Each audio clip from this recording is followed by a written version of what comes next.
Hello BookTube. I'm doing a triptych of tags on this Tag Tuesday, 3 tags in a row, to commemorate not only the backlog of tags that I have to do, but all the fun tags that are out there. And I'm up now to the L tag, Jim at Jim's Books and Reading and Stuff. He's walking us through the alphabet, and the tags are wonderful, and we're up to the letter L. L is for Louis L'Amour, the prolific best-selling writer, famous for his Western fiction. What is your favorite Louis L'Amour novel? My favorite is The Walking Drum. Ironically, it's not a Western. It's a historical novel set during the Crusades. I think it's really, really good. There is an element, I love Louis L'Amour, I love his Westerns, but there's an element in a lot of his Westerns, especially the really short ones, the ones that are 140 pages long. There's an element in those Westerns that feels a little dashed off. And the more serious, the longer works that he did, whether they were set in the American West or they were the historical novels, doesn't have that feel to me at all. So, and I really appreciate its absence. So I'm going to say The Walking Drum, which I've mentioned on this channel before. I've been mentioning it for years. L is for love. What is your favorite literary love story? For me, it's Pack of Two, a nonfiction work by the late Carolyn Knapp about, as she puts it, falling in love with her dog. She led a heartfelt, battered, a very talented writer, a rough life in patches. A lot of the humans that she knew let her down. She let down a lot of the humans that she knew. And then she got a dog. And suddenly realized what that means to so many people. What kind of a relationship that can be. Pack of Two is one of the best dog books I know. And as you know, if you watch this channel, I'm not always generous about dog books, but I can't recommend it strongly enough. Then L is for like. Have you liked this video? I've liked it in both senses of the word. I like Jim's alphabet tags. Absolutely love them. And also, when I am going through my BookTube subscription feed and I click on a new video, the first thing I do is hit the like button. I don't wait for a friend who's talking to me today in a BookTube video. I don't wait to find out whether or not I like it. I'm not holding a verdict over that video. I hit like right away. I hit it as soon as I turn on the video.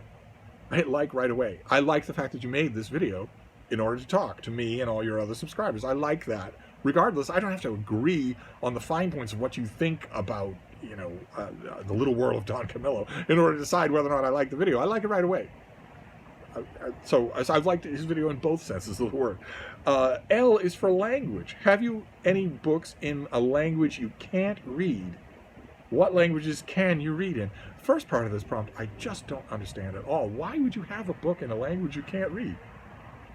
I just don't understand that at all. My answer is certainly no. I can read in a fairly broad spectrum of languages. I can read in more languages than I can speak, for instance. But all the books that I have in languages that aren't English, most of my library is English. I'm concentrating on books in English here. But the books that I have that aren't in English are all in books in languages that I can read. I can pick them up and read them. Why would I have a book that I couldn't read? Anyway, unless maybe a math book, but I don't have any of those. Math is, I am constantly told by math heads that math is the quote-unquote universal language. If it had any universal, if it were a universal language, it would be beautiful. And it isn't. But I certainly don't understand math, but I don't have any math books here. So let's just move on. L is for lingo. Are there any words in other languages that have no equivalent in English? There most certainly are, and there are a bunch of words in English that have no equivalent in other languages. I always find that really fascinating. When dealing with other languages, I always find it really fascinating, those little untranslatable nuggets, and what you do with them. What do you do with them? If you're translating, for instance, Catullus, what do you do when you hit a word or a construction that doesn't have an equivalent in the language that you're targeting it to? I always find, I love the art of translating. I love reading translators' prefaces, the thing that most people eagerly skip past when they're reading a new translation. I love reading those things. I would take a treatise on the science of translation from any translator I've ever read. And I love seeing what they try to do with those things. Do they try, when they hit a nugget like that, do they try to find an equivalent nugget in their target language? Or do they try to explain the nugget? But anyway, one way or another, yes, I have in Spanish, in Italian, especially in German, I've encountered many terms that do not have a direct equivalent in English. A translator would have to work to get around that. Some of them don't, some of them do, some of them do better than other jobs. And of course, English has plenty of those that don't exist in a one-to-one correspondence with any other language. I think that's just fascinating. Love it. Uh, L is for literary fiction. What is your understanding of the term literary fiction? I have done a whole extremely ranty video on the subject of what I consider to be literary fiction. It is boring, condescending, pretentious novels written in the last 5 or 6 years by an author who's no older than 45, who under no circumstances is a cis-het white man, and that is about either upper middle class Connecticut divorce or the Nigerian immigrant experience. Its literary fiction is insufferable. It is mainly championed and brooded from the rooftops by the most cloistered and insufferable readers anywhere in the Republic of Letters. And it is a going concern. Those readers have bamboozled enough people out in the broader reading world to think that this is, the cat's pajamas, so that they get away with that kind of behavior. When if you were to ask them, okay, you're making these sweeping pronouncements about this latest one piece of autofiction, literary fiction. You're making these sweeping pronouncements about it, so tell me a little about the breadth of your own reading. If you were to question any of those people, the breadth of their reading is smaller than a grade schooler's. And yet, the pronouncements are as sweeping as could be. And it's not just pronouncements about how great the books are. It's pronouncements about how dumb and unlettered you are if you don't agree. Needless to say, I'm not a big fan of what's commonly known as literary fiction. And if I remember, and you feel daring enough, I will link to my literary fiction video so that you can get much more detail about what I'm talking about. L is for Lolita, Navikov's novel, Lolita. Have you read it, and what did you think of it? I have read Lolita, yes, a few times, and I don't like it. And I don't dislike it for prudish reasons. And those of you who aren't familiar with Lolita, it's a passionate love story about a lecherous older man for a very young girl. And it was intentionally written to be controversial, outrageous, banned, that sort of thing. But you have to do more than that, right? In a novel, you have to do more than that. It's not just enough for you to cock a snoot at censors. You also have to write an effective novel. I don't think that Lolita is effective at all. I know that a lot of Navikov fans will defend it not in terms of any kind of prurient business, but by saying that linguistically it's beautiful, that it reads like a prose poem.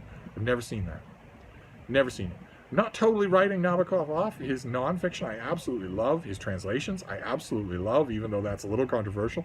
So it's possible that there are elements of his fiction that I'm not getting, but not all of it. It's not like Lolita is a masterpiece and I've just missed that this whole time. It might be better than I thought it is, but it's no masterpiece any more than A Clockwork Orange.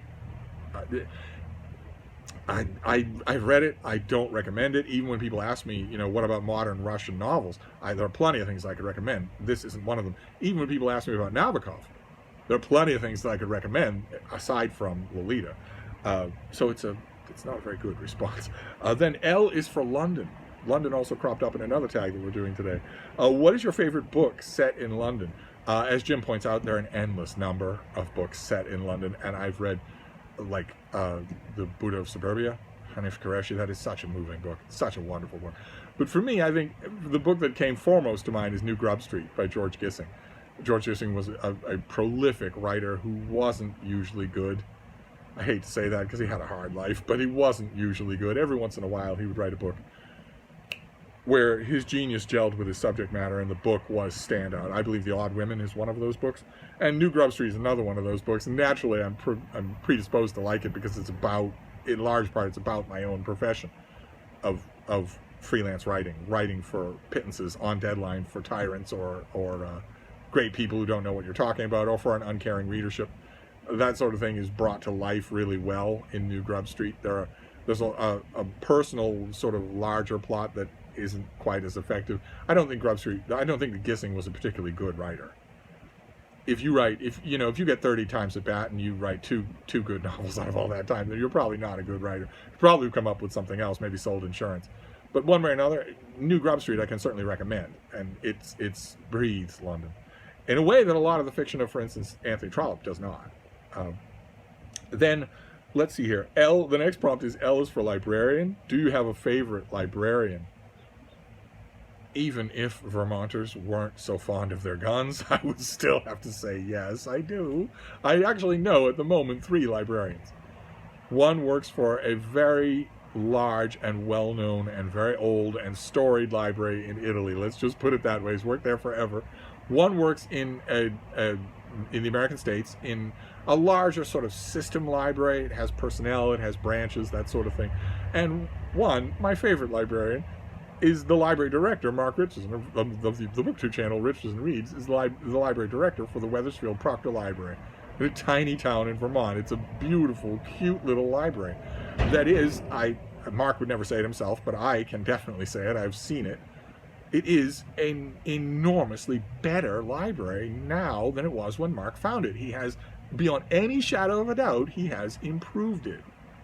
He's taken a lot of its old and antiquated philosophies and simply scrapped them. It's taken a lot of its old behaviors towards its stock and towards its customers and has scrapped them in favor of better positions. It is a better library. If you went in to the Wethersfield Proctor Library in the year 2000, it would have confirmed every bit of your prejudices against tiny town libraries. The selection would have been terrible, and the staff would probably have been gossipy and maybe a little negligent.